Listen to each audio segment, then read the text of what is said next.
and I would like to say please designate Prospect Heights Historic District ASAP. It's really important given the pressures we're under. I wanted to say that on my way here, I paid my last respects to the historic and late, at this point, Ward Bread Bakery, which has just been demolished totally by Bruce Ratner in honor, I guess, of its 100th birthday. It's a shame that that building was not recycled and saved. It was the height of modern bread baking, scientific, cleanly bread baking, when Mr. Ward built it. And then he also he used his bread money to try and start the third major league, national major league, and down the street, down 4th Avenue. Anyway, there's history there. When you were giving the presentation, you talked about the tree-lined streets.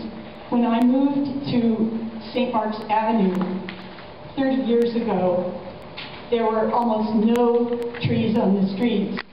And our neighbors, my neighbors, got together in 1982. We purchased 100 trees and we planted them, and I wanted you to have the leaves that picked up on the way. They're sugar maples. And our street is absolutely beautiful because of the trees. The other thing I would like to say, and maybe this is asking too much, I would love it if the historic designation could be extended down Flatbush Avenue to take to Bergen Street, then turning east to take in the Yummy Taco Triangle building there, and this building, which is called the Portland. It's a gorgeous building. I'll leave this with you. It's on the corner of Flatbush and 6th Avenue, and it's quite remarkably preserved to this day, and an outstanding building. And if you could possibly, and this is maybe asking for too much, take the designation north down 6th Avenue to Dean, taking in the beautiful 78th Precinct station, and behind it, or east of it, immediately east on Bergen Street, the Riley Storage Building. It's a very beautiful building. And if you took it down to Dean and 6th Avenue, there's a Palestinian deli on the corner, and the building is just beautiful to look at. It has garlands and along the sides of it, top of it. Anyway, thank you very much, and I will leave these things with you, and thank you so much. Thank you. Thanks for coming. Denai Orotowski. Give this to Latroni next. Excuse me, just getting over the flu. I've run out coughing. Good afternoon, members of the Landmarks Preservation Commission. My name is Denai Orotowski, and I want to thank you for the opportunity to speak in support of the designation of Prospect Heights.